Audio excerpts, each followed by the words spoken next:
সম্মানিত দর্শক শ্রোতা, আসসালামু আলাইকুম। আমি আনোয়ার খান, সুযোদয় বাংলা মিডিয়া আপনাদের জানাই স্বাগত। আমরা আছি শরীয়তপুর জেলার তরজশুরগা গ্রামে। জনাব মোতাহার ভাইয়ের লাউ বাগান পরিদর্শনে। মোতাহার ভাই লাউ চাষ করে অল্প দিনে ভালো লাভবান হয়েছেন। মোতাহার ভাইয়ের এই লাউ চাষ এবং মোতাহার ভাইয়ের সম্পর্কে আজ আমরা শুনবো এবং আপনাদেরকে শোনানোর চেষ্টা করব। ভাই, কেমন আছেন আপনি? আসসালামু আলাইকুম, আছি ভালো ভাই। আপনার লাউ চাষ আমরা দেখলাম। এই লাউ চাষের সাথে আপনি কতদিন যাবত সম্পৃক্ত? এইটা হয়তো আগে পরে করি নাই, তো এই জায়গায় পানের বড় আছিল, তখন পানের বড়ের ব্যবসা একটু কম। আগে পিছনে ব্যবসা বেশি আছিল, এখন কম থাকার কারণেই মনে করলাম যে জমি খালি পড়ে থাকবো, এই হিসাবে জমিতে লাউ করলাম, লাউর বাগান করলাম। তো আল্লাহ দিলে ভালোই হয়েছে, আশা করি সামনে আরো ভালোভাবে করার চেষ্টা করব। এবং অবশিষ্ট আমার এই পাশে দেখছেন আপনারা দর্শক, পিছনে যে জমি রয়েছে এই জমিতে আবার করুম আশা করি সামনে, আল্লাহ বাঁচাইলে এইটা যদি ভালো ফলন পাই। এখানে কত শতাংশ জমি নিয়ে আপনি এই লাউর বাগানটা করেছেন? এই প্রথম অবস্থায় তো হয়তো 6 শতাংশ জমি হতে পারে, আর সাইডে জমি আছে আরো বেশি আছে, তো থাকলে ওগুলা তো করি নাই, পড়িয়া রয়েছে খালি। এখন 6 শতাংশ জমি হবে আমি চাষ করছি। আর আল্লাহর রহমত এগুলা করিয়া ভালোই লাভবান হওয়া যায়। লাউ চাষ যারা করতে চায় তারা মূলত লাউর যে বীজ, সেই বীজটা রোপণ কোন মাসে করতে পারে?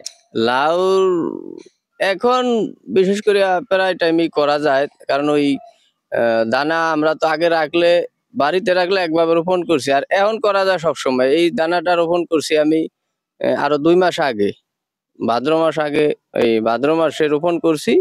তো এই পর্যন্ত আল্লাহ দিলে লাউ হয়েছে। আপনি লাউ চাষের জন্য কোনো প্রশিক্ষণ নিয়েছিলেন?